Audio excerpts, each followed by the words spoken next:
Here today. I'm fucking good, man. I'm on top of the world. It's a good episode, man. Feeling not a hilarious episode today. It was an informative one and a good recap reflection on Teach Comedy Night on Friday, and then went into COVID and digital IT for the diehard OG Day One listeners. Fuck yeah. So before this, we do talk more on what we spoke about. This episode was brought to you by alltradescover.com.au. Yeah. John's coming back on shortly.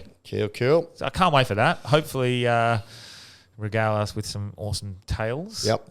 Maybe from the trip, maybe from his travels. Yeah. Maybe from just being a millionaire playboy. Yeah.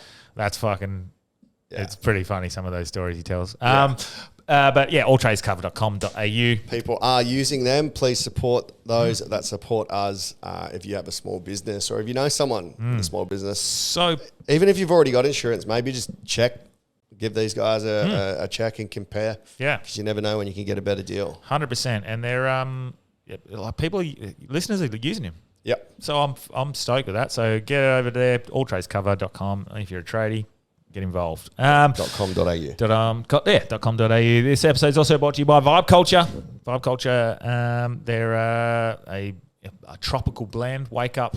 Tropical punch. Basically a good replacement for your coffee, but it's got a bit of caffeine in there, or it just tastes good. Yeah, it does taste good. It's got amino acids. It's got electrolytes. Replaces some shit that you lose when you're on the piss. Yeah, it's really good for a hangover. Yeah. So, and just preps you up for a good day. So if you want to get in the gym, whatever, it's a good start. So get on to Vibe Culture, hit up their website. Show notes are in the link. Link is in the show notes. Episode also brought to you by Kahuna Golf, who, just confirmed they're back on still. Woo! Yeah, Kahuna. He's downstairs getting a tattoo right now. Yeah. So if you want to get some Kahuna Golf gear, Kahuna Golf have got a Hard Yarns code. Mm-hmm. So I'll give you 15% off. Hard Yarns 15. I'm wearing a hat right now. How 15. Good? I hit them up. I was like, I got to go get a new golf glove if you guys got it. Yeah. Said that's going to be coming out soon. They're going to do gloves. Gloves are in the sick. future range. I'm going to get right into all of their attire. Yeah. I've been playing regular golf. Yeah. I wouldn't say... But I haven't been playing. I've been going. Yeah. And I've been hitting the ball. Okay. I played just Marangaroo the other day and I hit like a 43 or something. Wow. So, I played Joondalup last week and I hit... Joondalup? Yeah. It was Daniel. fucking so hard, bro. Daniel. It was so hard. Why don't you tell me? Because I was full, but it was fucking so hard. I hit over the quarry. Oh, you played the quarry? And then went dunes, but I fucking pulled a muscle in my forearm on the 10th hole, so I was fucked for the rest of it. I just. You played 18 at... Yeah, so long, bro. Yeah. I'm getting fucking good at chipping, but everything else is dog shit. Joondalup's quite challenging. It's so hard. Did you? And it's a beautiful course. Oh, dude, it was so hard, so long. The quarry, it was like hit Homer. over? You know, Homer is like, I'm gonna make it. Yeah, I'm gonna make it. And then it dropped and it hit the cliff, and then the second one, my best shot of the day. Yeah, that got rated like the third best hole in Australia one year. Yeah, right. Or second best hole in Australia. What, that quarry shot? That quarry shot, yeah. Oh, fuck, so frustrating. Yeah, it's beautiful course. But yeah, fucking enough about golf. Yeah. Kahuna Golf, get onto them. And Raunchy. Get around Raunchy. Sir Henry's comedy nights starting soon with run by Cameron Branch and Andrew Wolf because Daniel Delby's too busy. Yep. And looking forward to just doing spots without having to organise a night. 100%. It's actually going to be... I'm fucking excited. Yeah. So keep watch your space because me and Wolfie will be launching this room and it's going to be quite heavily curated. Yeah. It's not going to be open micers really, except for me. Yeah. And it's going to be fucking good. Yeah. I'm actually pretty excited about this. Wolfie's going all in, boy. Yeah, boy. So, all right. Anyway, this episode we talk about COVID. We talk about digital ID. We talk about Delby's Astor Theatre show, which was fucking incredible, mate. Well done. And Delby even talks about penis sizes. Oh, yeah. At the end. If you want to know how big your dick is? Yeah, there is a link at the end. If you want to compare it to the rest of the world. Fuck yeah. Good episode. Shout out Ecuador. Yeah. And speaking of penis sizes, let's get hard. Welcome to Hard Yarns Podcast. I am fucking fat. Anything Chris White says, please disregard it. 5D is actually a state of being. It's a unity consciousness. That was Hard Yarns with me, Frankie Rose. So I'm going to throw it over to your co-host, Daniel Delby. And Cameron Branch. I would do this and then I'd gong. Free in attendance for the millions listening at home. Let's get hard. All right, there you go. Congratulations, Daniel. Fuck yeah. The Eagles won. Fuck yeah. How good was that, man? Yeah, look- Against a depleted Richmond. Yeah, well, you put it down to Daniel Delby's interview skills with Govern Sheed. Yes. How bloody good. Yeah, it was. Once Taranto went out of the side, I was like, Eagles have. Yeah, did you tip him? Yeah. Yeah, I was going to tip him during the week because I just thought, they had a pretty decent crack against Sydney, and Richmond aren't that great. So I just thought if they're going to Richmond played brilliant last week against Saints until they fucking just died at half time. Yeah. But they'll get their Richmond. I think they're starting their rebuild again. So yeah. But they were always going to be a team we could probably beat. Bet365 was fucking down all day. I'm raging. Oh no! Yeah. So what do you mean down? Like the app was dead. Like it was offline. So it kept saying like fuck. Unavailable. Yeah. So I was fucking raging because as soon as the Eagles got down, I was trying to live bet them. That was $67 to win over 40. But They're down by 25 first 4 goals. Yeah, I was lucky that I didn't get on that one though. Harley Reid, would have been raging, man. Our Lord and Saviour. Yeah, they won by 39. The other day with when 30 seconds left, the ball got kicked in when they were up by 38, and they fucked it up. Oh, so you'd be raging if you had him. But yeah, fuck, he's probably the future Brownlow and Rising Star and Premiership and Norm Smith medal next year. Do you know when you had your realisation that you have trust and faith in God? Yeah. I think we found out. Harley Reid. Trust and faith in Harley Reid. Dude, yeah. He is our Lord and Saviour. He is exciting to watch. There's some good youth in that team. He does it. He's just got so much balance. He reminds me of Chris Judd when Judd came in and was breaking lines. Instantly, yeah. He's got so much balance and strength and I remember his centre of gravity. I still remember Chris Judd's first game. Yeah. And that instant whoa, this kid, man. Yeah. Because Harley was just like, no one could tackle him. Nah, he's got he's fucking centre of even gravity. Morris Rioli's just come past, bang. Yeah. It was fucking good. He's impressive, but I'll save my judgment. I'll reserve my judgment for the Eagles season until and how they're We'll probably progressing. get pumped next week. Yeah, potentially. Or maybe it's the turnaround. Because this is what annoys me about all these footy commentators. They're like, oh, they're off. And then they fuck it. It's round 4. Yeah. Like, you don't know what's going to happen. Exactly. Even people writing Richmond off, it's like, no team's ever as bad, except for North. But if they can be competitive throughout the season, and, they're surely going to have a few blowout games where they lose by fucking 50, 60, 70, 100 points. Yeah. I get it. They're young. But if they can be competitive and play a good brand of footy over the next year or two, I'll be a happy supporter. The fact they did 3 quarters against Sydney and only lost by, 4 or 5 goals.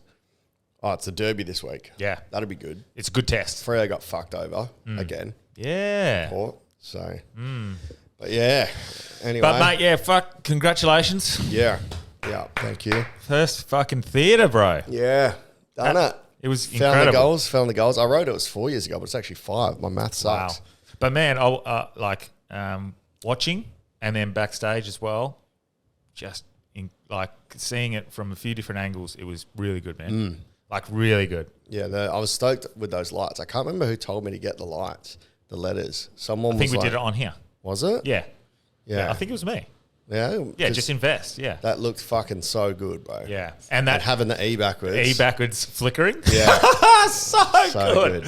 But man, it was just, and having seen you do your stuff, I could see that a good 60, 70% of that was riffed the first half, which was that's great. The whole opening 20 minutes was, I think there was 2 jokes that I've used before. Everything else was just very professional as well. The layout, the structure with the screen. Yeah.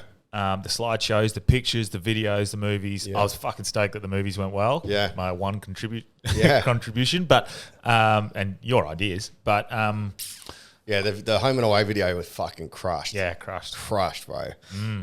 But just the whole, it was very professional. I messaged Hendo, who came with all his it was his wife and a few of their school teacher friends, and they I just said, fuck, how'd you rate it? It was a good show. And he, pretty good reviews on you, man. So it's good. The stage manager just said it was one of the best. I think he said I've seen over 1,500 shows. I might have said 15,000, but over 1,500 shows. And he said, because that was one of the best shows I've Because seen. it's more than just a comedy show. There's a lot more going on than just one person doing stand-up comedy. Yeah. Plus, you get that as well. Yeah. So it's just, ADHD. It's an ADHD man, show. It was fucking awesome. It's fun. There's a lot going on, and it's definitely one of those shows you can see again because it's not the same the next show. Yeah.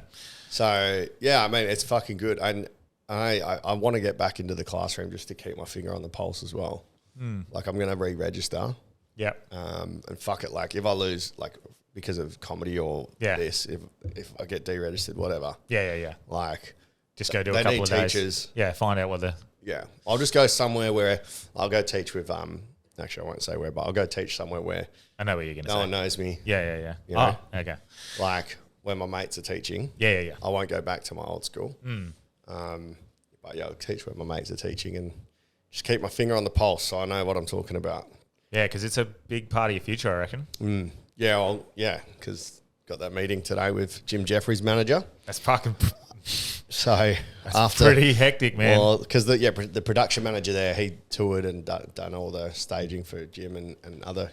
He reckons he did Chappelle's show when he came, and he was like, wow, that show was up there with one of the best. So if you don't mind, I'll pass your details on to so good Jim's manager, which is also Amos's manager. Yeah. So I was like, yeah, sweet. So I got a meeting at 2 to see what that's about. Well, the great part of that, and I said to you on the phone, like, is connecting to people like that you have no way of connecting with. Like, it's not hard. You don't need the help to sell shows in Australia. Yeah. Potentially overseas. Yeah. But you don't need any help here now. Yeah. Like, that's done. Like, the teacher stuff sells itself. Yeah.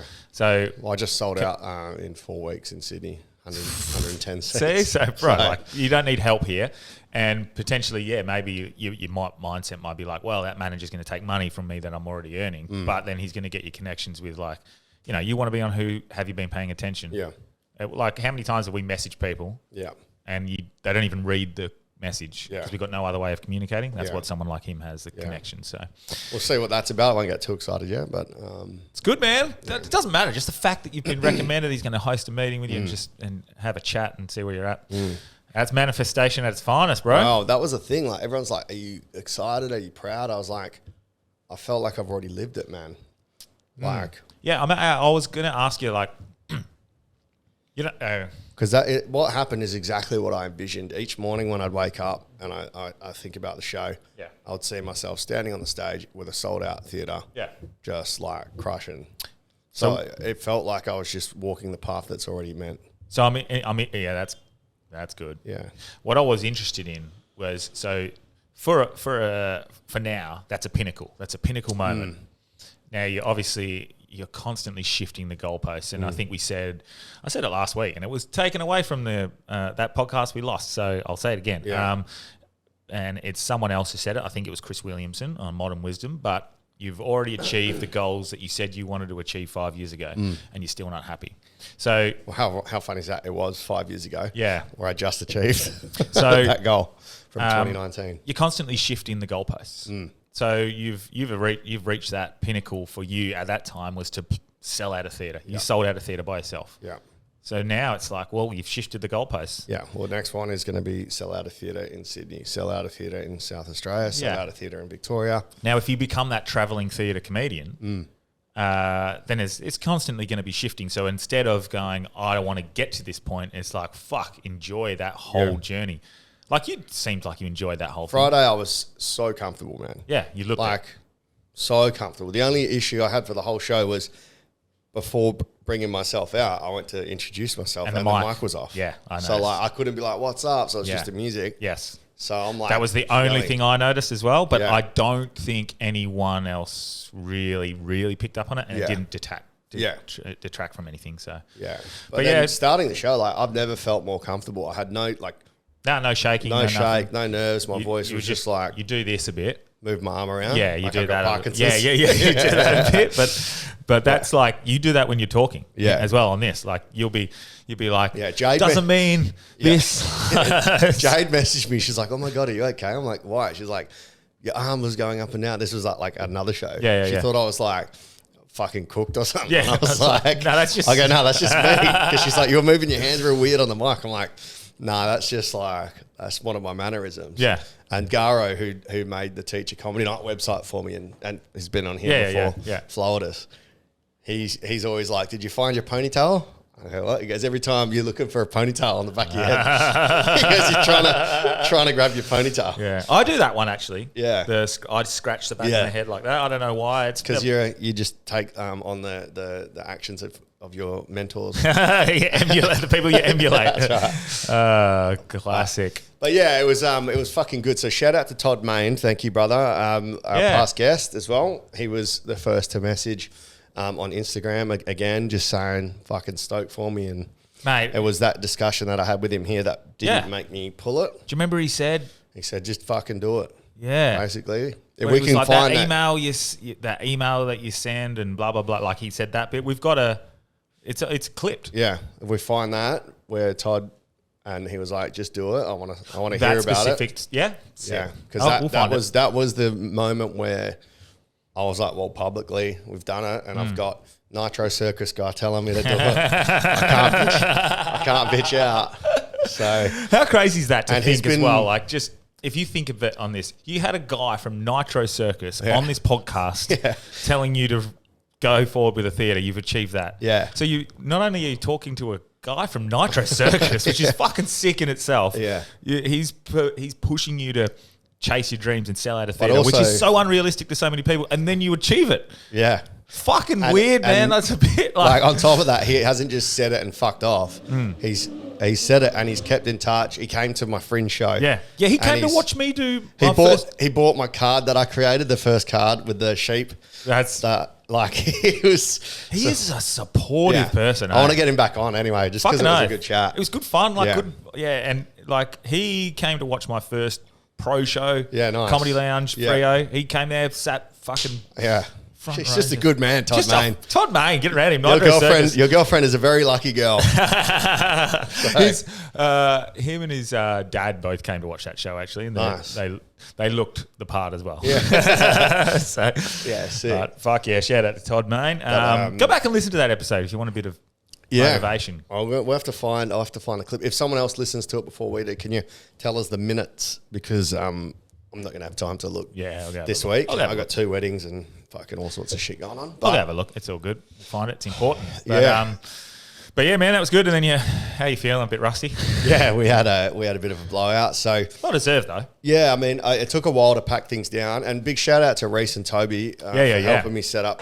I didn't really without them, those letters wouldn't have got done because it took us ages just to get the sound and the PowerPoint and so thanks to all those guys and also like the production staff at fucking Astor, Mark and Tanya are beautiful, man. So good, and Tim, the guy that set up, and Yak, the sound guy, so easy to work with. Made everything like just super fucking comfortable.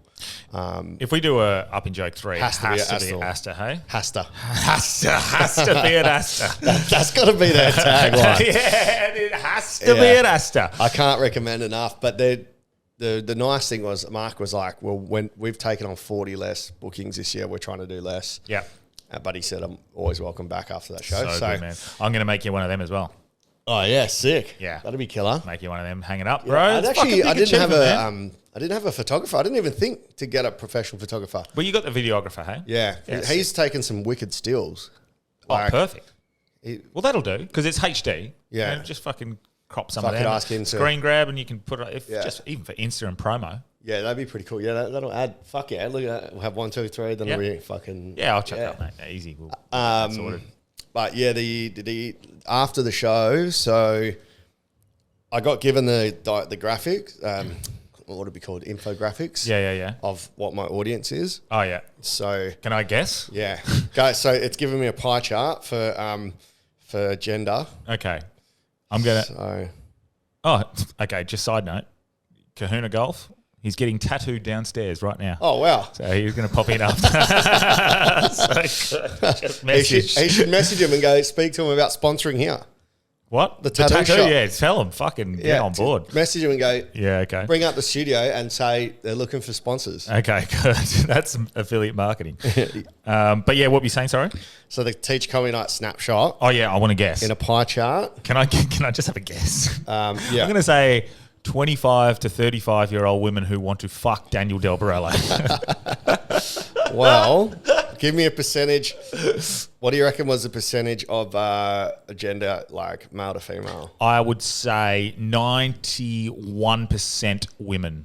85.5% female. Yeah. 14.5% male. But again, that's just reflective of the job. Yeah, 100%. It's not very often that the male teachers who go out with their male teachers to go see a comedy show, they probably go to the pub. Yeah. Really. But also, like, just I think in any high school, the percentage of women is, primary school percentage of women is like overwhelmingly, like that's probably the right distribution for female to male teachers. High school changes a little bit. Yeah. But age group, this was surprising for me. Between 18 and 24 was 4%. Yep. Okay. I'd get So that. 4% of 1,000 is 40. 25 to 34 was 16%. What was that? 25 to 34? Yeah. Okay. 16%. Yep. So 160. 35 to 44, 18.5, so 185. 45 to 54 made up 30% of the audience. Yeah. Which was... So what was that demographic before that? Was 34 to... 35 to 44. So between 25 and 44 was 30%, but between 45 and 64 was 43%. Nearly half the audience were like 45 to 64, which is good because normally that's a bit of a struggle in my normal sets. And when you did the cheer, if you've been to the show... Fucking like only 200 people. What the fuck? Crazy, man. That's fucking blew my mind again. So in my head...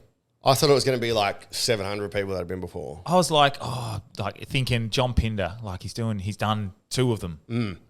They're probably going to have seen, he's going to have to 2 be over careful. 4 years though. Yeah, true. But then I was like, yeah. And then you did that. Yeah. I was like, fuck. Crazy. That's incredible, man. Yeah, that blows my mind. Would have been like 700 of the 1,000 people there. It felt like it. But I was really happy, and I'm going to send out the feedback forms. I was quite happy that subconsciously, I'm so paranoid I never want to repeat the shows. But on the flip side, once someone messaged me after said it was the third time, and they were like, I go, was there enough difference? So she said, yeah. And she goes, even the jokes that were the same, which was bare minimum, she goes, they're great stories and we love hearing them and it's still funny. Yeah. So I'm like, okay, sick. Like, that's good to hear from the audience. But what, like, the calendar? So good. So good. I'm spewing that I skipped forward on Bastille Day. But it doesn't matter. That's sort of added another way of laughter as well. Yeah. Because you skip forward and you went, oh! Yeah. And so, the Easter Bunny one is just so good. And I like the Bastille Day one as well. It's like, they're all fucking good. But definitely I'm going to do the full calendar. Yeah. And release it as merch. Let's do a Hard Yarns calendar. Oh, fuck. What if I go back to teaching? I've said that we should do it. Yeah. But what if I go back to teaching and that calendar goes out? Oh, well, good for the pod. Yeah. Hard Yarns. No, I just mean like if I do the teacher calendar, the merch calendar, if I print that and I go back to teaching. Yeah. You'll get in trouble. Yeah. But if anything, you won't get in trouble. It'll make headlines. Yeah, that's true. And then sell more. Fuck yeah. I don't go fund me. Fuck yeah. Came back for research purposes. You don't need to go back. So what does it matter? You don't need to go back. Yeah. So it's funny because I want to, but I bet you the first day I go back to do relief, I'll be like, nah, fuck this. I'm back out. Yeah, I guarantee you would as well. But if you're going there for research purposes specifically, just go do like a few weeks just to get your finger back. I was just thinking like one day a fortnight or one day, just do a relief day. Because relief is where I got all my good stories anyway. Because the kids are way more unhinged. Yeah, they say more hectic shit. Yeah, okay. But I think the calendar's good. But out of the whole 1,000 people, there was only 258 unique customers. So 258 people bought in groups. Bought the group's worth. Wow, which is interesting. So 250, but like you think about it, 250 people buying 4 tickets. Yeah. There's 1,000. Yeah. Yeah, which is probably how it goes. You'd have some people buying 2. You wouldn't go by yourself. You wouldn't buy but you wouldn't buy an individual ticket. You'd buy you go, you okay, and me and a a mate. mate, and then you pay me back, whatever. Yeah. Because you have to select seats. Yeah. And this was an interesting one, like life segments. I've never heard of this. Life segments. Okay. So I got to ask him what that means, but I think it's what stage of your life you're in. Okay. 38.5% are in supernovas. Then there's the next life segment is avant-garde, living large, team family, life learners, stargazers, and simple living. Have you? I have no idea what that is. I've never heard that before. Have you Googled it? No, I'm going to ask Ticketek what it was. So, okay. Yeah. Wonder if that's them analysing the data, and it goes their likes and what they've followed on Google or whatever has put them in this category of a sort of person. Yeah. I wouldn't be surprised if they're using some sort of data. Yeah. To categorize the person. Yeah. But because they wouldn't be like, what sort of person are you? As you buy the ticket and you click this, stargazer. I'm a stargazer. It wouldn't be that. It would be, and that stargazer category would probably mean a certain person. Then you could probably Google what it was. Yeah, I'll figure that out. Right. But that's building on from that. Like, I've got the Sydney show, which is in 4 weeks, is sold out 110 tickets at 110 seater. I can potentially make it bigger, but the venue that Legacy and Ruben's been pretty good as organising. Shout out Ruben from Life Mob. Mm-hmm. It's 110 seater upstairs, and if I add more, then we can bring it downstairs. But the risk of that is I have a 400 seat room with 150. Is it a risk? Well, I don't want it to be a small amount in a big room. I'd rather I know what you mean. In a small room. You don't think you can fill the 400? Not in 4 weeks. Not in 3 or 4 weeks. Oh, that's a good point. Yeah. So okay, that's a good point. It's just on 110 today. Actually, probably yesterday. I think. So sell the full 150. I'd rather do 110. Cause it's a 110 seater, or because Buddha's going to be over in Sydney as well with me, same time. So get him on. Well, I'm going to get Buddha to come and do a little 5-10 minute spot, but I could. Then I want to go out with Buddha afterwards. Yeah. So it's at 6. I could finish at 8 and go have a night out. Or I can add an 8:30 show and then finish at 10. But that would be a big chunk of, I would rather go out and have a good time with Bud in Sydney that we didn't really get to do last time. Yeah. So I've got Friday night, I'm going to do my solo show, but it was booked at the same venue. And then Ruben said, they've already booked it for something else. So he's finding another venue for me today. Just do the one show, man.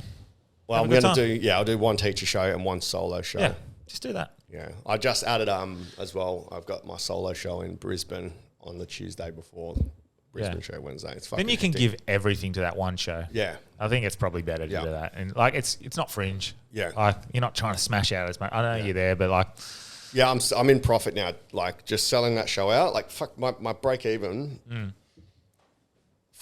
and this is what's tough, I guess, about touring, and this is why you'd probably need to make your tickets a bit higher. To fly there, I used points for a free one on the way back. Yeah. So it was $550 for my flights. Accommodations are $1,100 for 5 nights. Yeah. I have to get a car. It's $300 or $300. Yep. Venue hire. Luckily, that's nothing. I'm just going to pay Ruben a few $100 for his time. Yep. And then food and that. So before I even get there, the break even point was like 22 or 2,300. Yeah. So that's So you've already. I'm in profit now, but it's very minimal. Yeah. It's like $1,000 profit. But it's sort of. But it doesn't matter because I'm bringing the branding sort of thing, awareness. Yeah. But it's good, man. Whatever I can sell 33 to your single, but it's crazy because now I'm pivoting into that touring comedian. When do you get the video back?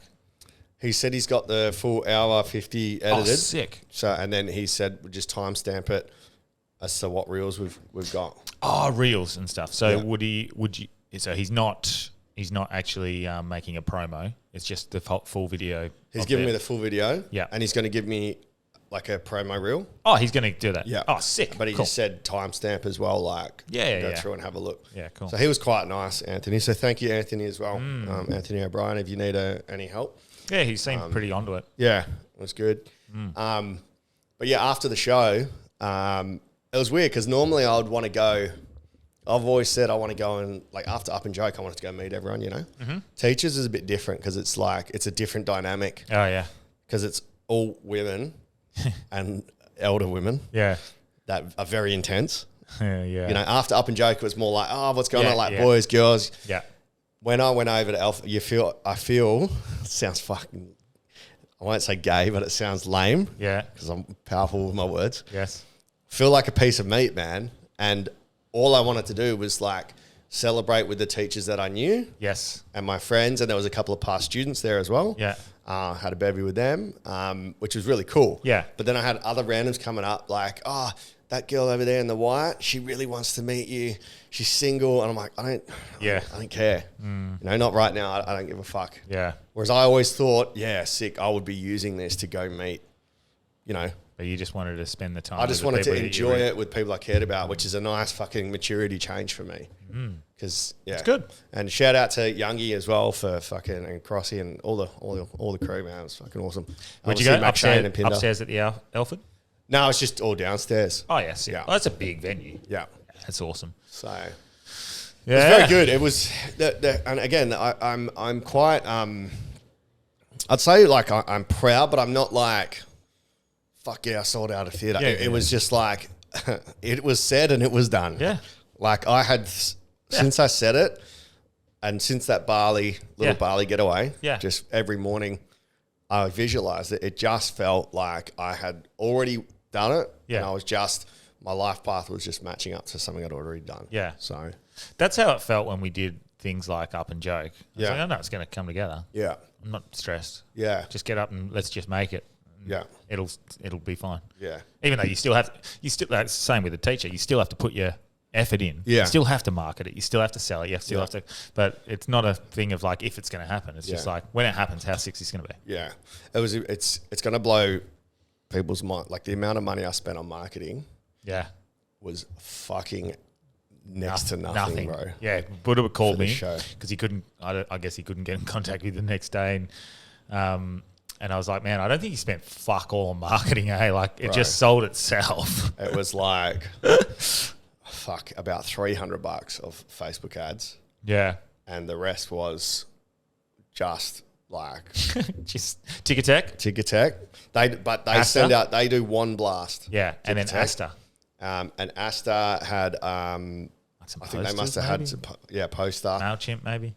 But I don't think... They would have sent out one email because other than that, you got to pay for it. Yeah. Ticketek charge you like $3,000 or something for a blast. What the fuck? Yeah. Like insane. I was like, nah, all good. Even if I wanted to tell people that were coming, I was like, I want their email so I can tell them. And they go, well, we can message everyone for $1,500 or something. I was like, no, I just want to let them know about a deal. Yeah. So I had to ask for the people that have opted in. Yeah. Which, please, if you ever buy tickets to somewhere, opt in and support them. Because now I've got the people that opt in, I've got their email so I can let them know. Oh, yeah. And it's always going to work out to your benefit because you'll get early bird tickets, you get discounts. That's good.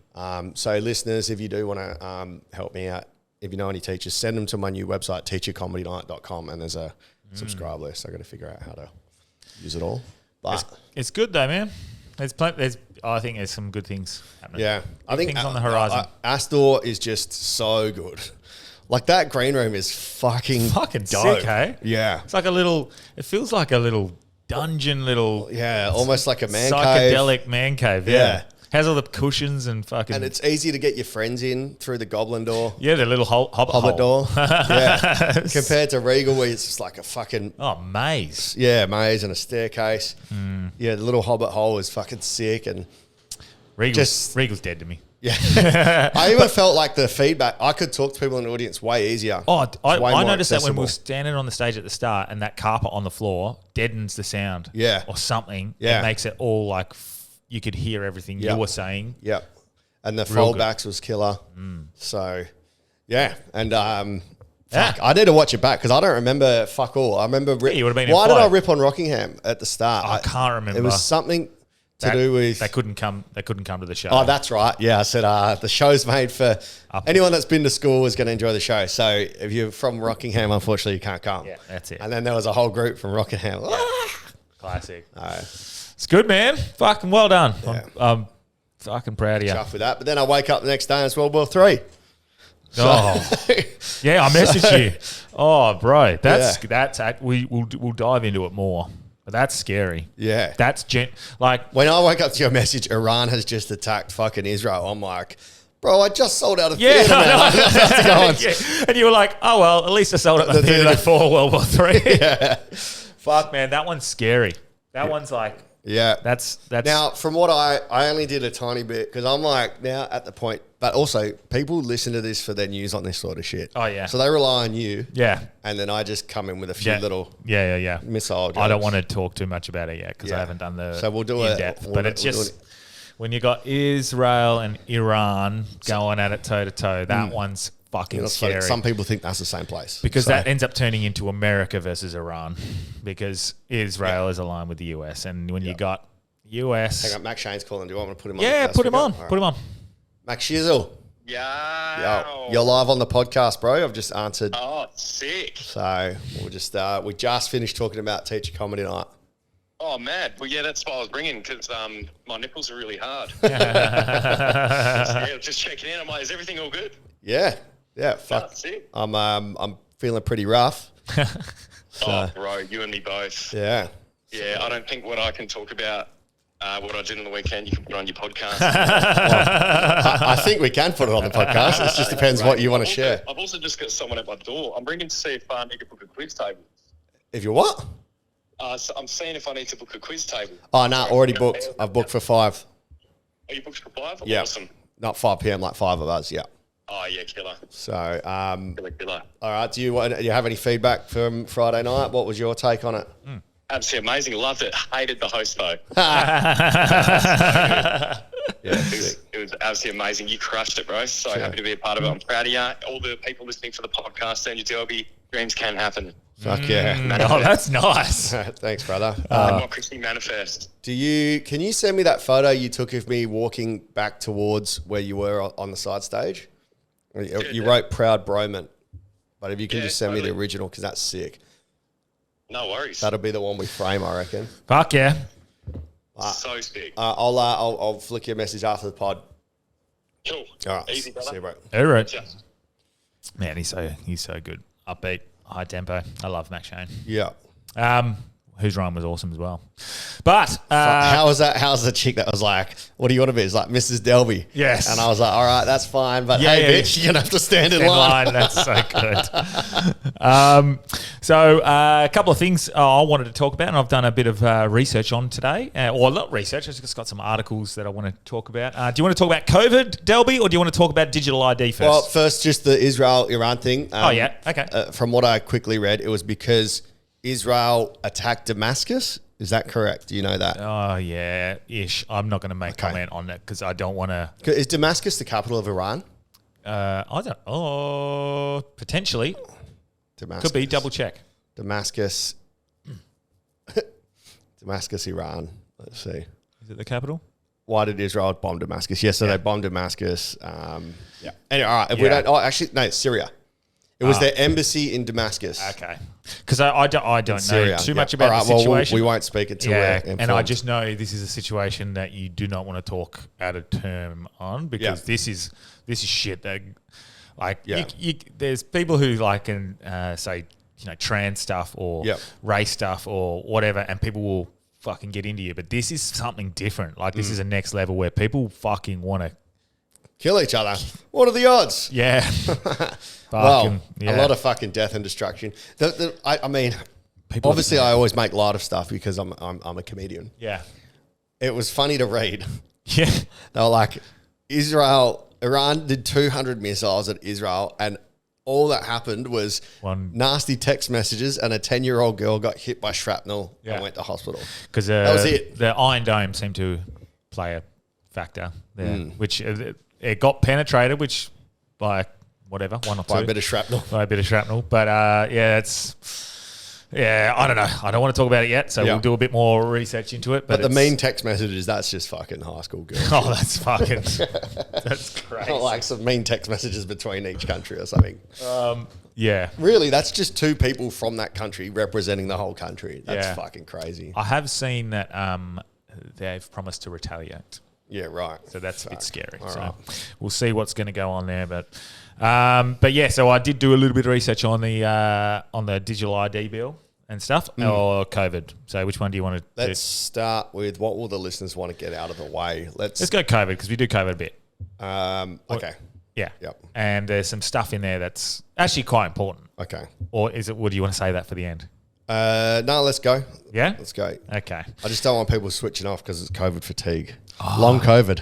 Okay, well, let's go digital ID bill. All right, digital ID is more exciting. Because it's also pretty fucking scary as well. So should we talk about the bill? Sure. Okay, so the bill... You're going to be informing me because... Yeah. Yeah. So the bill's been passed. And what is the bill? Well, the bill is ensuring that we get digital ID, which is pretty Who's passing it? Like, why is it going through and the Albanese government have just sort of forced it through, but it still has to go through the lower house and be signed off on, but they won't put it through yet. So we'll go through a few things. So there's a couple of key changes to the bill that they've made. I think this has been trying to get across for a few years. Do you have the wording of what the bill is? I have the key changings. But like the original version. Australia-wide digital bill. Is that what it is? Digital ID. Digital ID now bill reflects in Parliament. Digital ID bill means okay. Well, I'll go through. It'd be good to see what like the original legislative framework, the digital bill ID. The digital ID bill will put in place a legislative framework to create an economy-wide digital ID system in Australia, ensuring there are strong privacy and security safeguards for people who choose to use digital ID. Yes. With an accredited provider. Oh, my God. So there's some serious dangers and risks that need to be evaluated with this. Have you got that one? Yes, potentially that's the one. Digital ID bill passes Senate. Who's that through? Reuters? Who's that through? Finance.gov.au, straight from the government. Potentially. I'm not reading that one. But it's got the amendments. Yes. Okay. I think I got the list of amendments in one of the...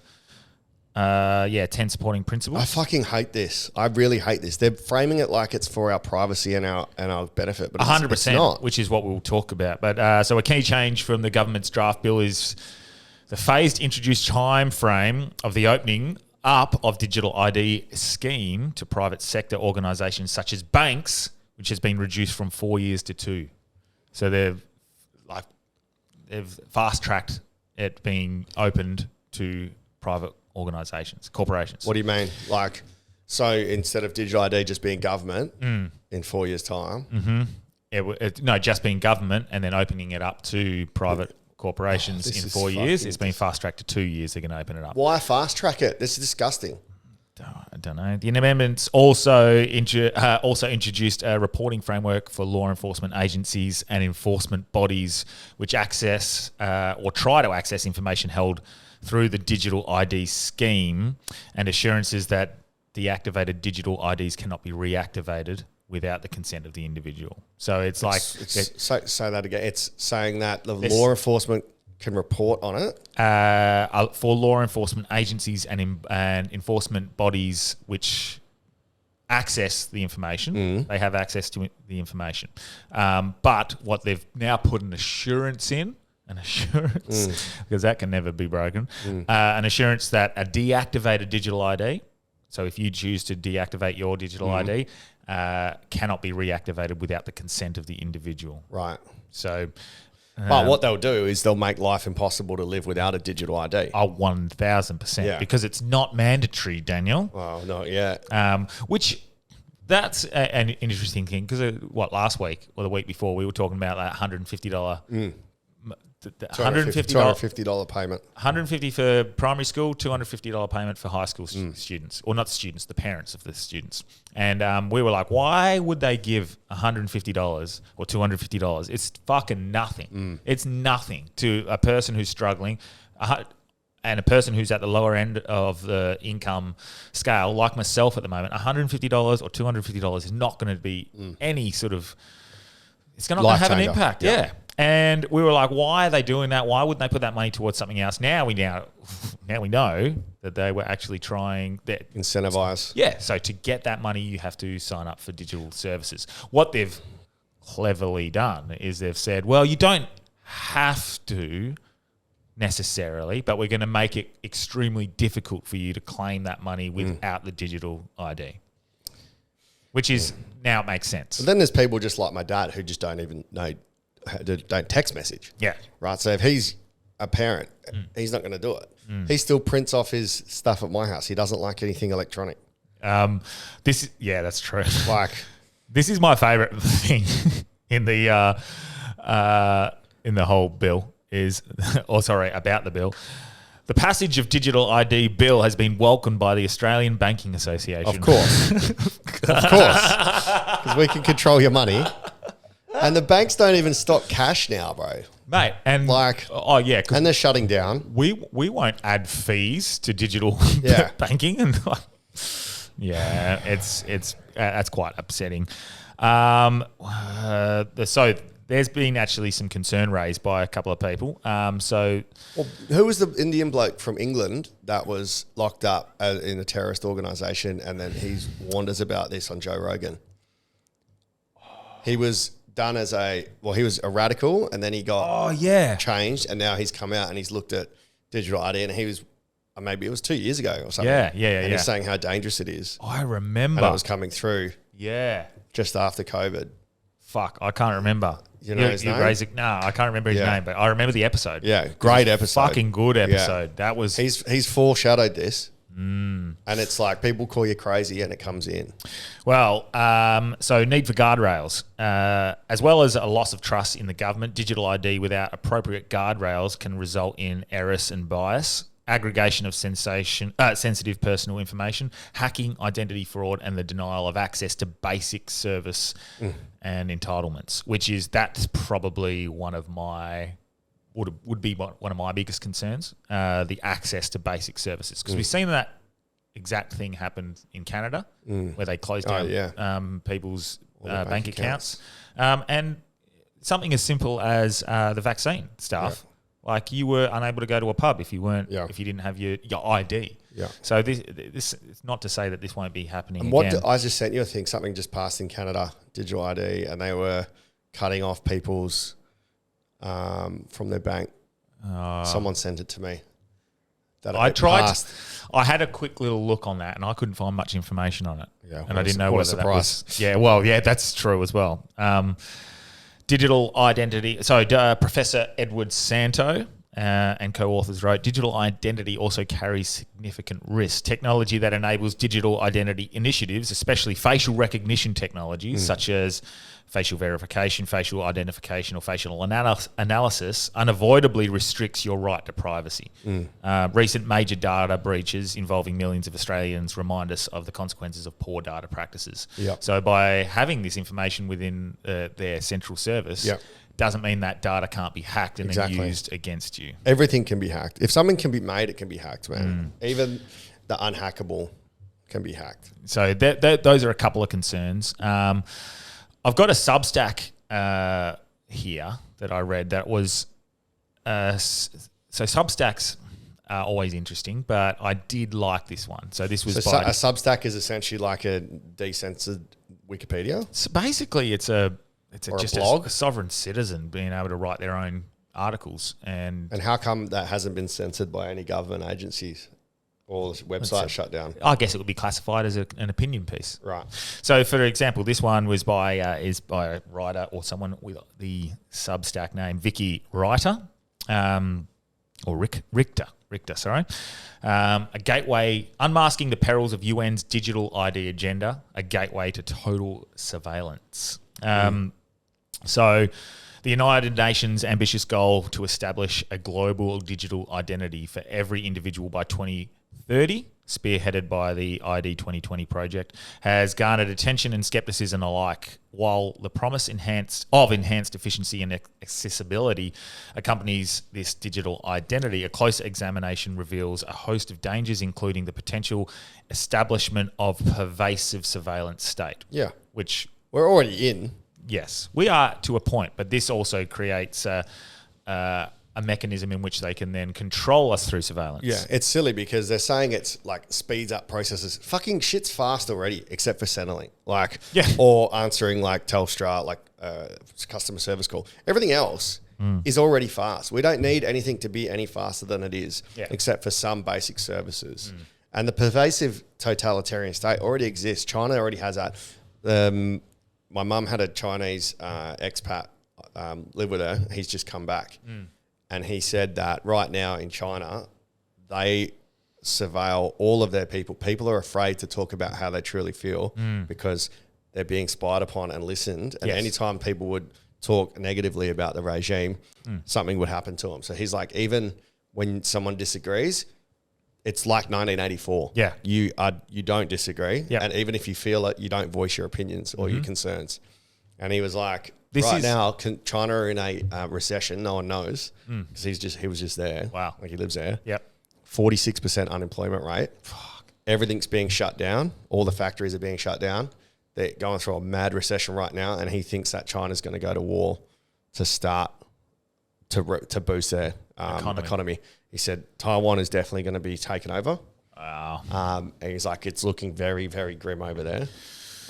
That's an interesting... Yeah, and he puts it down to when COVID happened and China, like even though they're at fault, when they were like, fuck, like, you know, putting tax on our wines, tax on America, and then fucking everyone over, now they've gone, all right, well, you can't be relied upon because they use that as a position of power. So all the big companies that were getting stuff made in China, they can't be relied on when something like that happens. So they've moved everything to Vietnam and other countries. Wow. And fuck China over. So they've fucking built a rod for their own back and now they're fucked. So he was like, just watch what happens now with China. So that's some little inside word. I was like, it would be good to have him on the pod to talk about it, but also I don't want him to be seen by China. So if he goes back. Well, that clip's not going to go well on TikTok. So we can't put that up on TikTok. But, I mean, and it's interesting, like you see... I'd be interested to see what that information is as well. That whole China stuff is pretty interesting. But the biggest thing I've noticed with the China stuff is that it is a social credit system. And we're seeing that system that we, in the West, you know, we despise and demonize, rightly, as well. And the people at the top demonize that as an issue with Chinese government and the communist regime. Yet we're starting to implement it ourselves, and we can see it happening in plain sight. Well, are we implementing ourselves, or have we been infiltrated by China? Well, through this data leak, I can't remember, maybe 3 years ago from memory. We had Optus or Vodafone or no. Or just like the data leak that showed how much the CCP had infiltrated major corporations around the world. So not and politicians and political places of power. So they had placed people in positions of power like CEOs of major companies. And they were influencing the way that they would market their companies and what influence policy decisions. Very smart. Don't worry about just like let's not take it by force. Let's take it from the inside. That's right. And who knows how far that has stemmed, because these sorts of data leaks are never taken seriously. They're like, it's disinformation from Russia. No, fuck, man. Everything's disinformation from Russia. It's fucking bullshit. But you down with CCP? Yeah, you know me. Defined by the World Economic Forum, digital identity encompasses a collection of individual attributes stored centrally, ranging from age, personal behaviour, creating a comprehensive profile of the person. However, Facebook already have that. Well, this is true. However, this reductionist approach neglects the profound complexities of human identity, transcending their mere attributes. So, some of the dangers unveiled are the privacy invasion, which we sort of just touched on. But the consolidation of personal data in digital identity system poses a serious threat for privacy. From online search history to medical records, the extent of information gathered can create a detailed profile potentially including political views, leading to unprecedented invasion of privacy. The political views specifically would be a very interesting... Well, it's just the thought police from 1984. Yeah. That's what it is. 100%. It's like Minority Report. Before things happen, people are going to be taken away. Yeah. You know? So government control and sanctions is another issue. So recent events such as the introduction of green passports and freezing of bank accounts during protests That's fucking bullshit. underscore the potential of excessive state control. Digital identity empowers governments to swiftly access an individual's data and impose sanctions reminiscent of totalitarian social credit system, which we just touched on. Yeah. And that is the concern. And people go, as if they would do it. Fucking Trudeau just did it last year. Yeah. He froze people's bank accounts for donating to protesters. Yeah. Like the right to protest is a real thing. Yeah. And if you can't protest, if you can protest Black Lives Matter, but you can't protest the government, you can't pick and choose which one is right to do. Yeah. Yeah. So what are the benefits though? Because this is all the doomsday stuff. The benefits are efficiency. Is that it? Efficiency and ease, I guess. There is benefits and it will be sold on this idea of money laundering and I have no issue scams. if someone's smart enough to money launder. I reckon let them do it, bro. Yeah. Like if you're smart enough to be a criminal and get away with it. Yeah, so People are fucking adults and they can do their own thing, man. Yeah. So the idea is to be able to stop scammers, to be able to instantly stop the transaction, But they can do that already. Yeah. So 100%. Yeah. Yeah, it's fucking who's steering the ship? Conclusion. So we've already seen the digital ID app already starting to be implemented in Australia. It's like we're always the fucking guinea pig for America. It's like I think Canada are ahead of us. Same as what they're both. I think we're both just smaller versions of the US, and it ends up being like, hey, let's try it. In my head, this is a smaller population. Yeah, we're a smaller population. Let's see if we can just implement it there. See how the pushback is. And then Aussies don't push back. And then we can then change it and alter our actions to make sure we implement it better in the US. That's how it always feels. Because the US are the fucking center of the world, you know? They sneeze, we catch a cold. While digital identity is touted as a service with advantages, it harbours the risks of total surveillance and control. The project's origins with Bill Gates and the UN, coupled with its potential to grant excessive power to governments, underline the need for careful consideration and scrutiny.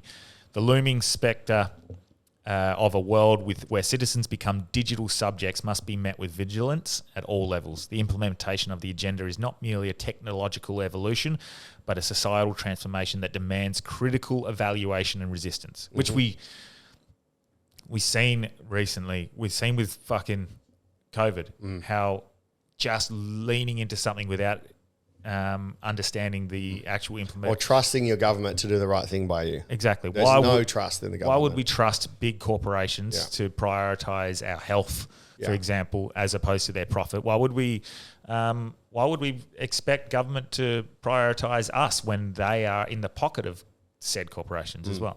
I don't understand the reason behind people being so blind.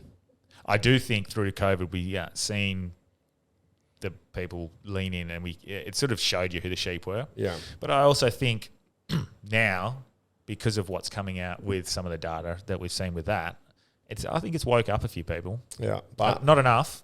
Yeah, I think that Do you think they do anything? No.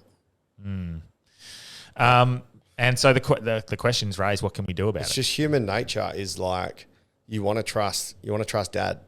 And the government's your dad.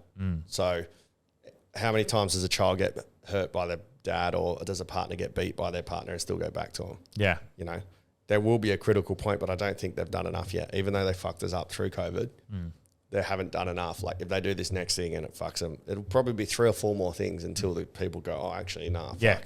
Because it's in human nature you just want to go about your day, have a time with your family, with your kids, go do you. And whatever's easiest for you, as long as it doesn't affect your personal day. Well, we still see now people who deny the COVID stuff and that they were wrong in certain areas. Yeah. They still, faced with facts, Yeah. will still just bluntly deny that they were wrong. And yeah, I don't see that changing very quickly. You can fucking, it's like when you have when you have an argument or a disagreement with someone and you present them with facts that alter their perception of the actual thing that happened, and then they just shut down and go, "Whoa, I don't care. Well, I'm done talking about this." Yeah. And that's what it's like with the COVID stuff. You can present complete proof, evidence, contrary to what they're trying to suggest, and they'll just go, "Oh, I don't care anymore." Yeah, because they base their whole identity off it, and they just feel ashamed. It's interesting because a part of me wants to start bridging the gap between that instead of like, let's shame them for being like, because that's what they did. That's what they did to us. Yeah, they shamed us. Tit for tat never works. Never. So it's like, how can we bridge the gap between the people who are lost? Give them COVID. Kill them. They've been fooled. That's what it is. Yeah. You can't help but pity them. Yeah. And that's with the digital ID. We'll see the same thing. They'll sign we could up. be wrong. It could be the most incredible advancement in human history. Do you know what? It'll be efficient. That's what it will be. It'll help us get a blue tick verified. Let's assume that the digital identification won't be abused by the current government. But if you put in place these systems now, and you get a dictator to come in, let's assume that they're not trying to use this as a means of control right now, but you do get someone with that sort of intention in 15 years, and they have this digital framework to be able to shut down anyone who speaks with any dissent to the government's or the state's ideas.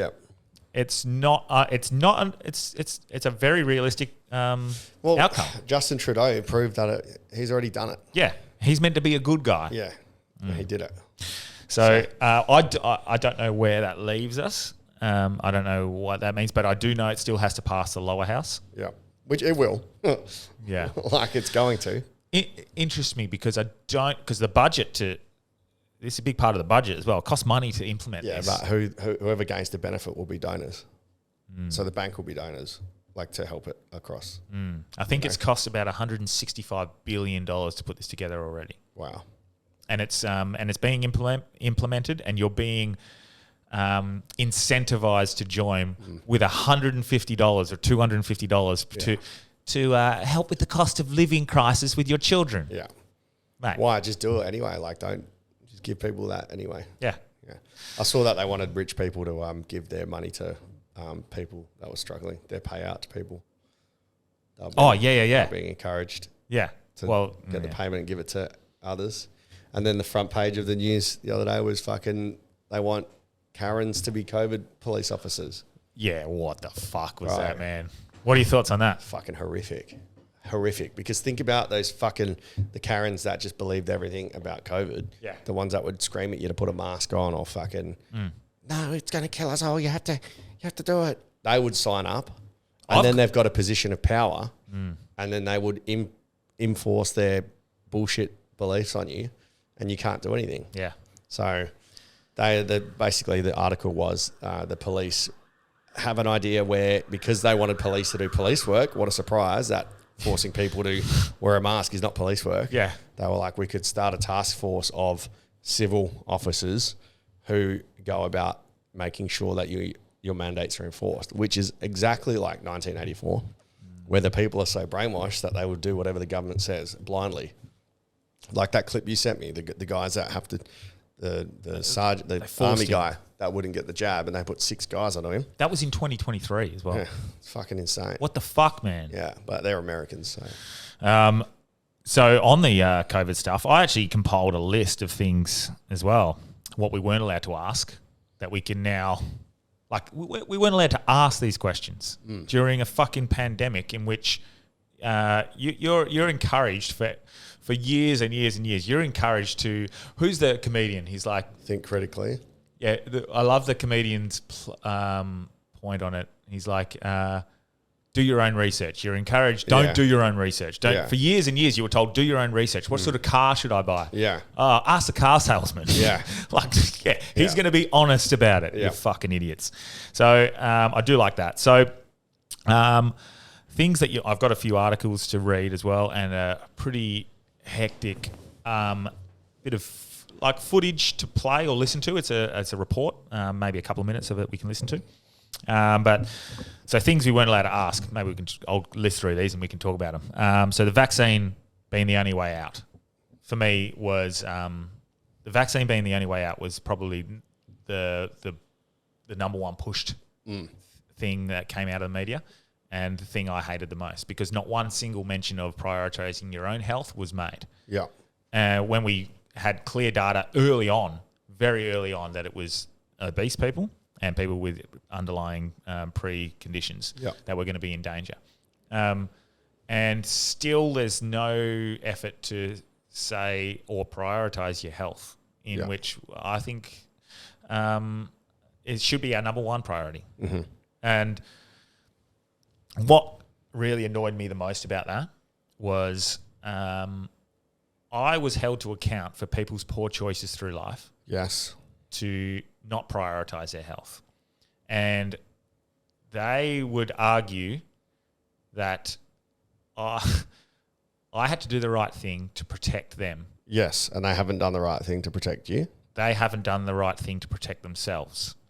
And I'm not saying they get what they deserve, but maybe this is a situation where they go, right, well, you have abused your body, you've abused your health for so many years, and it's your right to eat and what you want and be the type of person. But as soon as that abuse of your health starts to affect my rights as a human, and I have to protect you, then potentially maybe you're the one who has to suffer the consequences, and maybe you're the one who has to isolate. Well, the way society is now, everyone's a victim, and we have to fucking bend to the victim. We have to bend to the minority. Instead of the minority having to fit in with us, mainstream always has to fucking look after the sook, and I fucking hate it.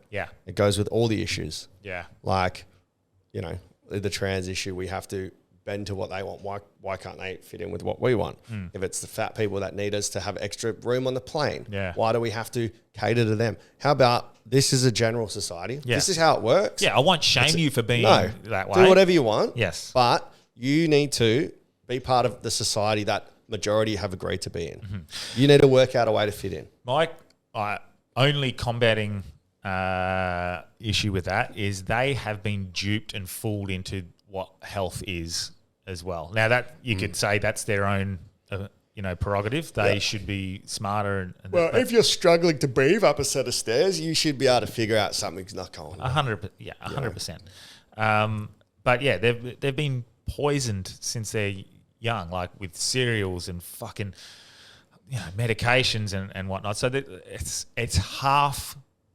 I don't want to say it's not their fault, but they've fallen into the trap where we live in a world now where bad health is the normal lifestyle. And so where a lot of people fall into that trap unintentionally and from a kid, they're put in this situation. I don't want to hate on them for being in that situation, but maybe have an understanding. I have made an error. I haven't prioritized my health, and now my not prioritizing my health is now affecting you. That's when it's an issue.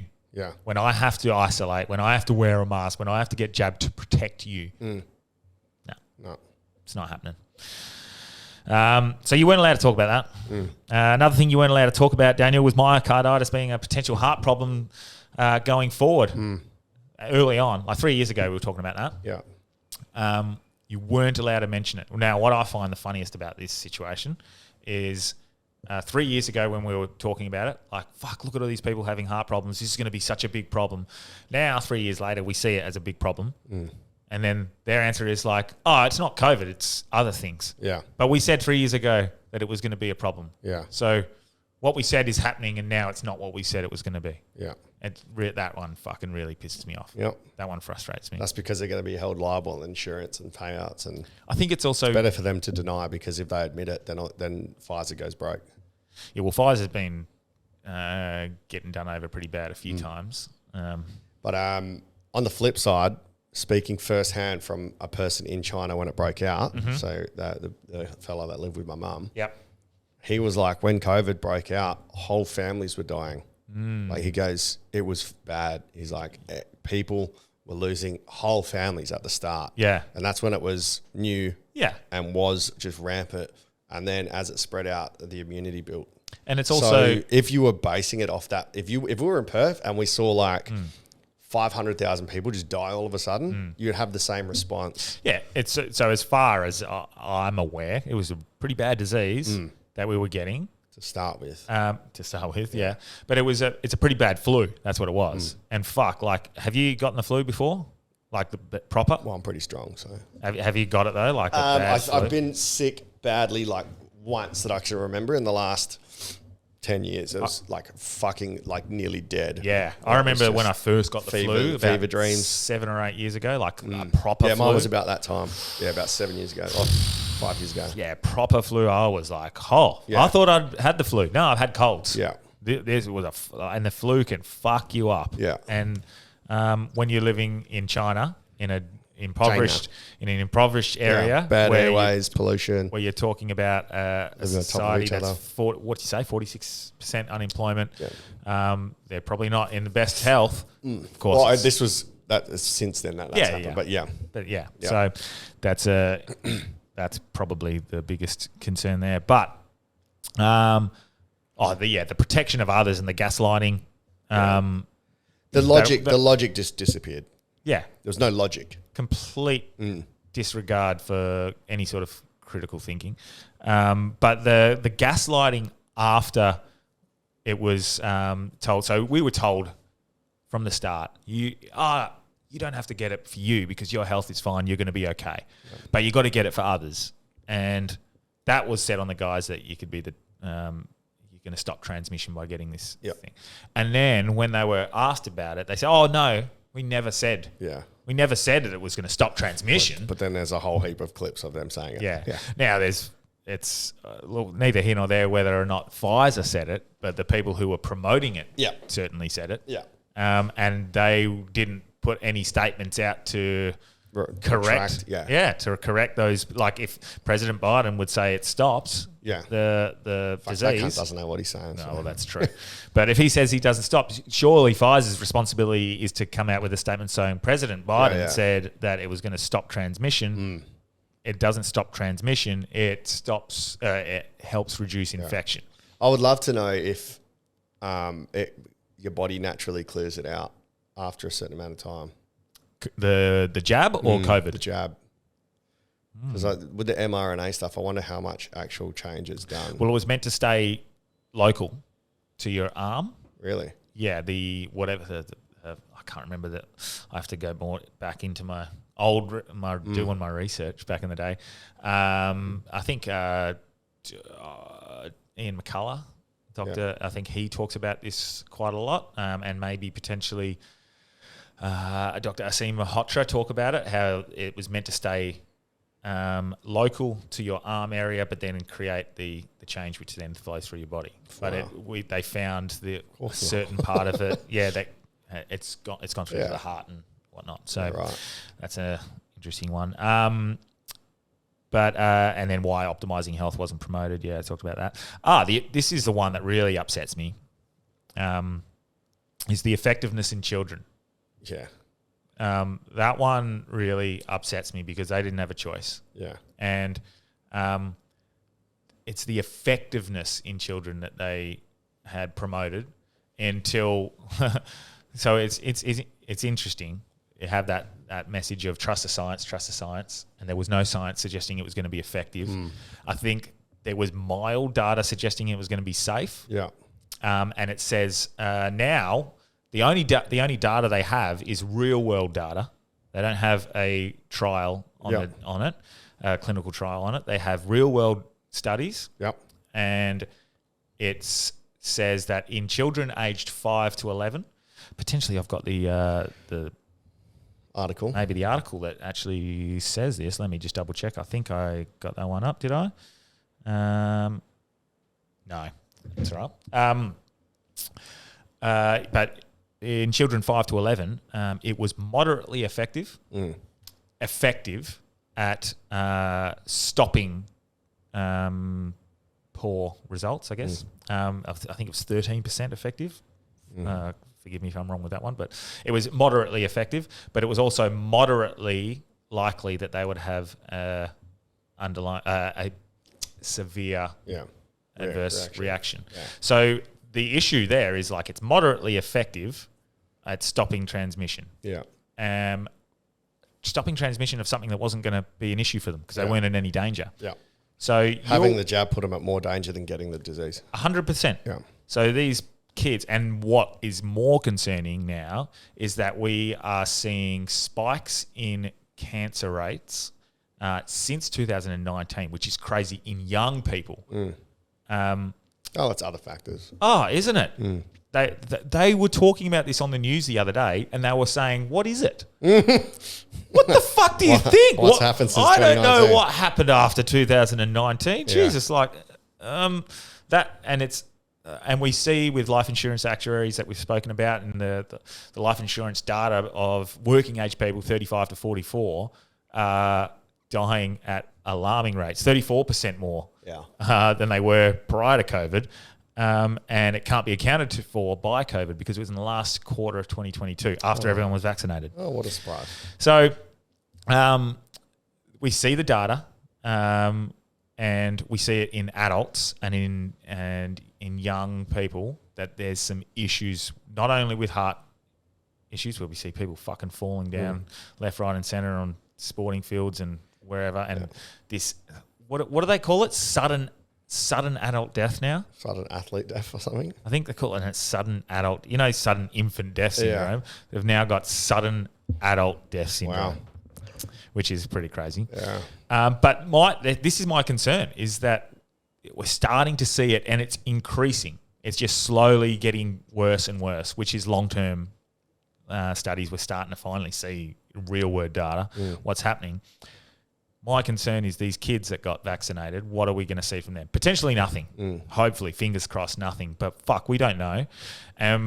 This brings up a clip that I want to play through the audio. And it's fucking pretty, it's really sad, man. Yeah. So this is whilst they were doing clinical trials for the children data.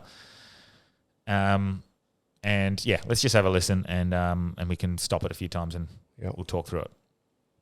For adults and kids alike. Today we begin with a little told story about COVID vaccine injuries. It's the story of Maddie, one of the children who took part in Pfizer's vaccine study on children. It's a remarkable account of what happened when Maddie got very, very sick, leading to accusations that Pfizer, the FDA, and the study leaders tried to bury her case. All three of my kids were in the Pfizer clinical trial for 12 to 15-year-olds at Cincinnati Children's. In summer of 2020, Stephanie DeGarry and her family learned an important clinical trial was about to be launched at nearby Cincinnati Children's Hospital. It would test Pfizer's experimental COVID-19 vaccine on 12 to 15-year-olds to see if it was safe and effective. Who's signing your kid up to that? I was just about to say that. So straight away. Would they have been paid, surely? Potentially, but also we were sold this idea that we need a vaccine and you're doing your part to save the rest of the world, all these kids. We're confident it's going to be safe. It's 95% safe and effective in adults, so it's going to be this in kids. So potentially that's what it was sold as for them. But anyway, we will listen more. Harry's, firmly pro-vaccine, didn't hesitate to let their children take part. Among three siblings, 12-year-old Maddie alone was chosen to get 2 doses of Pfizer's vaccine rather than a harmless placebo. It proved a fateful and debilitating roll of the dice. Her second dose was January 20th of 2021. And that was my son's 16th birthday, literally the day. I have a picture of the three of them on that day. That night, in the middle of the night, that's when it all started. So it was maybe, let's just say 12 hours after her second dose. What kinds of things did she wake up with, or was she suffering? She just came in and asked if she could sleep in our bedroom, which was not normal. She said, I don't feel right. Can I sleep in your room? So she slept in between us, so very odd. And then in the morning, she ended up going to school just because she hates missing school, because then you have to make up the work. So by the time she came home from school, my husband called me at work and said, Maddie's having some sort of reaction. She had what she described as electrical shocks going up and down her spine.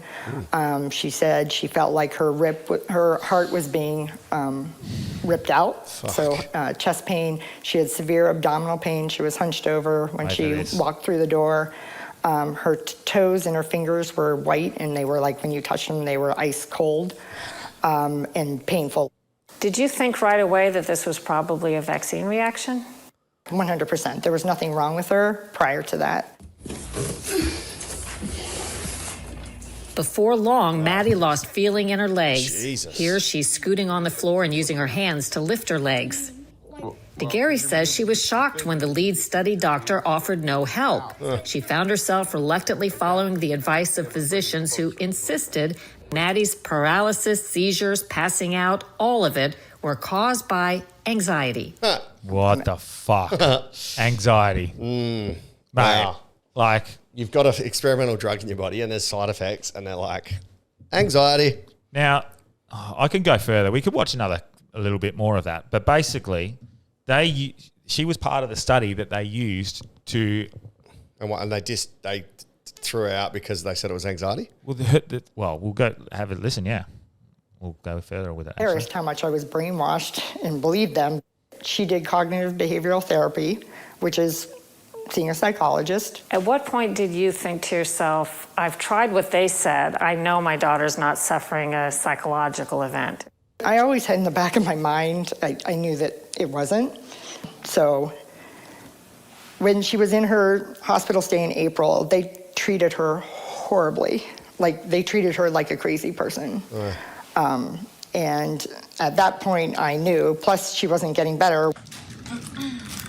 Maddie was rushed to the ER 9 times. God. By the time she was hospitalized for the 3rd time, she had heart problems, seizures, was passing out, vomiting, unable to swallow, and was fed through a tube. She was in the hospital that time for a month and a half. Hey, welcome back. Studies are conducted to identify and investigate any health risks. Maddie's reaction was a giant red flag for Pfizer's vaccine. But the DeGarrys say those involved seem more interested in blaming Maddie's illnesses on anything but the obvious culprit. While Maddie was fighting for her life, the FDA granted emergency use of Pfizer's vaccine for kids as young as age 12, based on the study Maddie took part in. What the fuck? How? Well, you just disregard that one. It's an outlier. Now, surely... If it's 1 in 1,000... Well, yeah, but like, there's no risk for kids anyway. Like, this is a fucking like, as soon as this happens, you have to, and this is just one of them, one of the kids. Like, there's more. There's through the studies that we've seen, there's been multiple kids had similar reactions. But surely you have one of those reactions, you go, oh fuck, we need to pull this for kids. At least we need to fucking make sure we get to the bottom of why this is happening. And maybe there's an underlying condition she had that it was triggered because of this, and then we recommend anyone with this underlying condition. But there was no diligence in it. It was just rolled out en masse. Because you're about to make $1 billion. Yeah. And what do you what do you expect is going to happen when we have a medication that's rolled out en masse for every single person on earth? You can't even have certain antihistamines if you're a different person. Like, what did you fucking expect? Of course we're going to have people dying. Of course we're going to have people having severe reactions, and some people are going to actually get really effective treatment out of it. But to then mandate it based on that sort of stats and that sort of... Just treating everyone the same. It's and we're not. And this is another issue where it ties back to digital identification. And what will happen if there's something similar? Well, you lose access to your bank accounts if if you haven't signed up for this experimental vaccine, and that's very concerning. So Yeah, that one fucking hurts and hits hard because I've got a daughter and I would never have subjected her to getting the vaccine, especially when she didn't need it. And the risks were far greater than the rewards. So, well, it's just a sad state that we can't trust our own government because they've been compromised by private companies' profits. Yeah. So, yeah, everything, like even that could be fake news. We don't know that's real. Well, that could be propaganda by anti-vaxxers. Well, we've actually found a good fact check as well on Pfizer on what you just said. So I love fact check articles. They're like my favorite thing because they're so fucking dumb. And this is a perfect example. So there's a meme going around that suggests, where's this meme? That the claim is that fact-checking resolved lawsuits against Pfizer alleged marketing manipulation and data manipulation. So Pfizer was sued for $2.3 billion for bribing doctors to suppress adverse trial results, and they settled out of court for this to make it $2.3 billion. Fucking who gets that money? Like, who do they have to pay? It's a fucking good point. Yeah. I don't know. Yeah. But, would that go to state? Go to government? Potentially. And just go straight back into their pockets. Well, my mate who's a chiropractor, even chiros weren't allowed to talk out against it or they would lose their practice. So the issue with this is... how can you censor medical professionals? Like, yeah, they're the ones that you should be going, oh, these guys are critical thinkers. Now, the issue is, and this is where it comes in, so that isn't the COVID jab that they're talking about. They're not suppressing the COVID jab. They were suppressing a different... they were paying doctors to suppress the results, the adverse results of an old... which one was it called? It was called Brexter or something like that. There's another medication. That's when England left. But basically, the meme was... They had to pay $2.3 billion for bribing doctors to do this. Would you trust them again? Yeah. It's a fucking valid question. Of course and then the conclusion was it's partly false because it's intended that this is about the COVID vaccine. But, yeah, what did they say? It's intended, but there's two different elements missing from this case in which it was actually in reference to an old data. Yeah. Like, they're not making that point in that meme at all. They're making the point that they lost. They've paid $2.3 billion in the past. For bribing doctors. In the past. Yeah. Why wouldn't they do it again? Yeah. It's a fucking... Well, maybe they wouldn't do it again because it cost them $2.3 billion. But if their risk versus reward was enough, what's $2.3 billion if you're making 10? 100. So 100%, man. That's 100%. So the origins of COVID. Oh yeah. So we've now seen, and I think, do I have it here? Yes, I have it here. So there was a oversight committee hearing on this, where they grilled Fauci on some of the... Fucking idiot, eh? Oh, mate, like ridiculous. And so the select subcommittee on the coronavirus pandemic held a hearing titled "Investigating the Proximal Origin of a Cover-Up." So the proximal origin is that zoological reasoning that it had spread through what was the bat or pangolin, and why that was basically promoted as the most likely. Hopefully, it saved some of the pangolins on a benefit. Like that was a big trade. So after they've done this hearing, here were the key takeaways, and this is on the what website? It's on the Oversight House Government, so it's on their official website. So former NIAID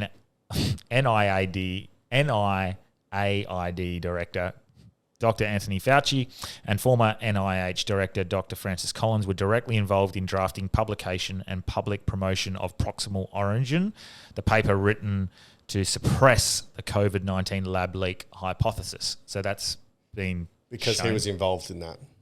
Yeah. So he was protecting his own ass. Yes. It was, I'll find the exact reason was to find out if he was doing it to suppress it on purpose, because of their implications. But another finding was that there was a coordinated effort between public and health officials in the United States government and the expert scientists to craft narrative that the advanced zoonotic origin of COVID-19 in order to protect the Chinese government from any political criticism and repercussions, which is...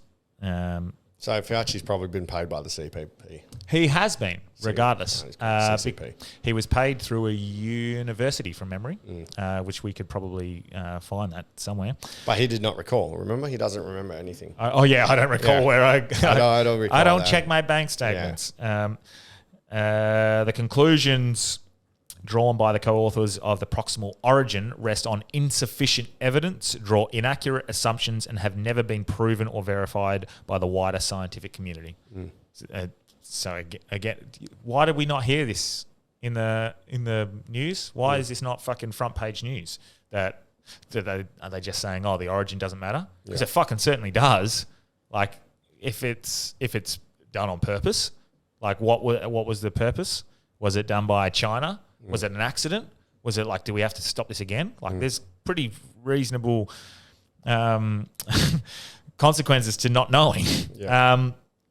Dr. Christian Anderson confirmed the US-funded gain-of-function research in the Wuhan Institute of Virology.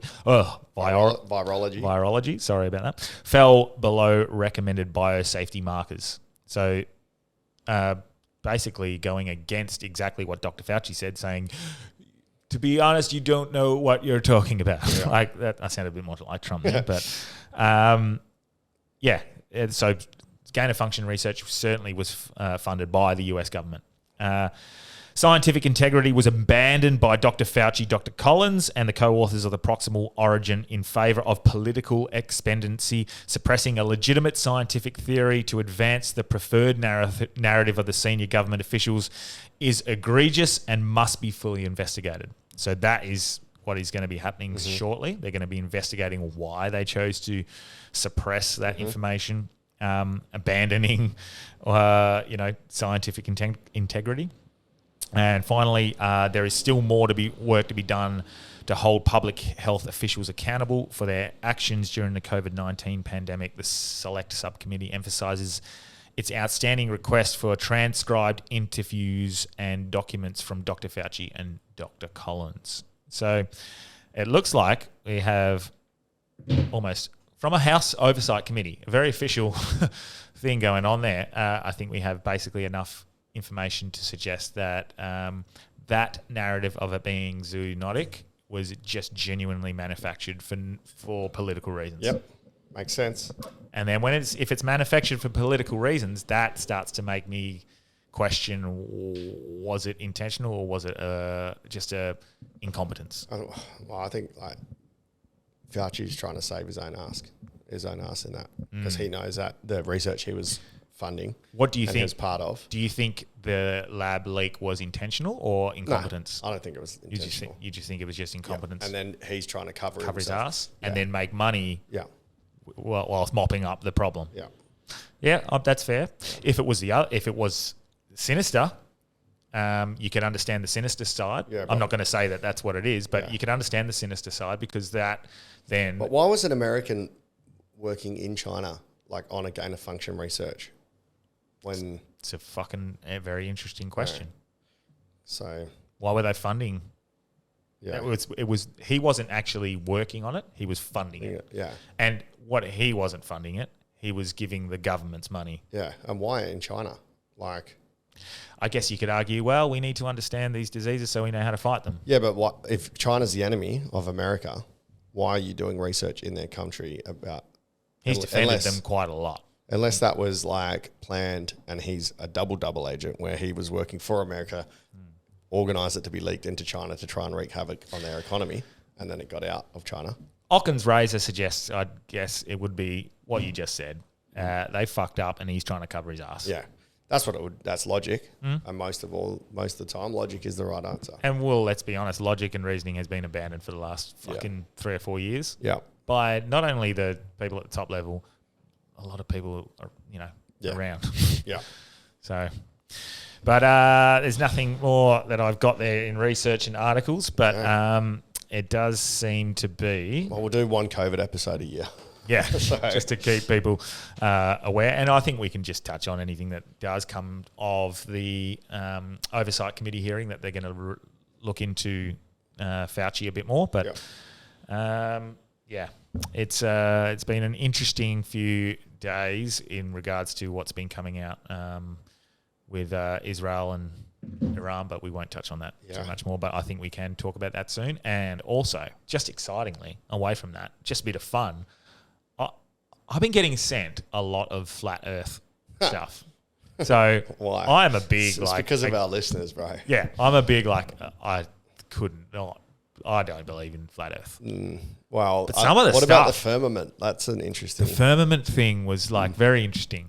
So I think we do a special on the flat Earth and should we try to disprove it or should we try to prove it? It's already been disproven. Yeah. So let's get all those facts and do a whole series on it. Yeah.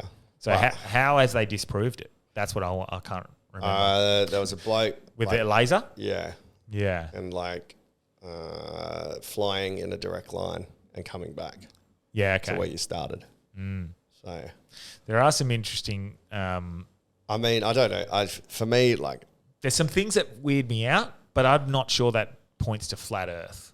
Yeah, I don't think flat Earth is why would the world conspire to fucking make it say that it's round when it's flat? There's no benefit.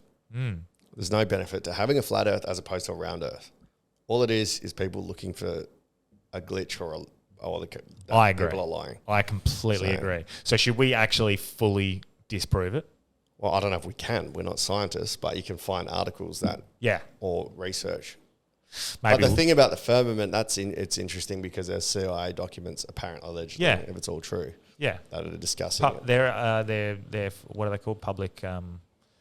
Publicly available on their website. So, but who knows? Because 200 years ago, we thought witches were fucking real. So whatever. I don't know. We'll figure out. It's either Anunnaki will be the next special or flat Earth. Well, which one do you reckon? Flat Anarchy. Flat Anarchy. You had something you wanted to read about, didn't you? Well, I found the Book of Q, but it's not super interesting. It's just okay. Is that on QAnon? No, it's from missing. Basically, missing. What do you call it? Scripture from the Bible talking about Jesus was just a normal dude. Ah, so it's a big missing chunk of between Luke and I think David versions of things. Is that what the Dead Sea Scrolls were from memory?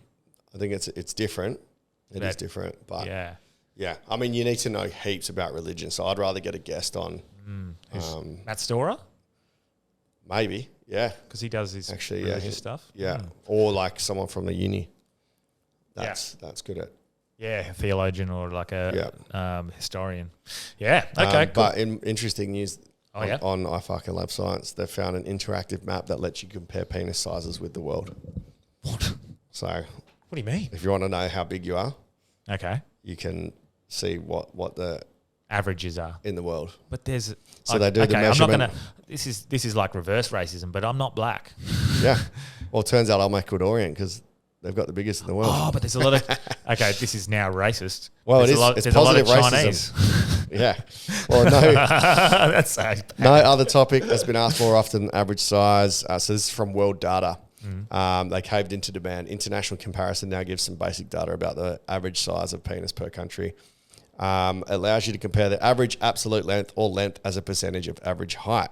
So the length is always measured on the upper side from the root of the shaft. Yep. So funny it's called the root. The root. To the tip of the glans. So from the top of your dick to the top where it goes into your groin. If there is a fat pad above the root, you may press it in slightly during measurement.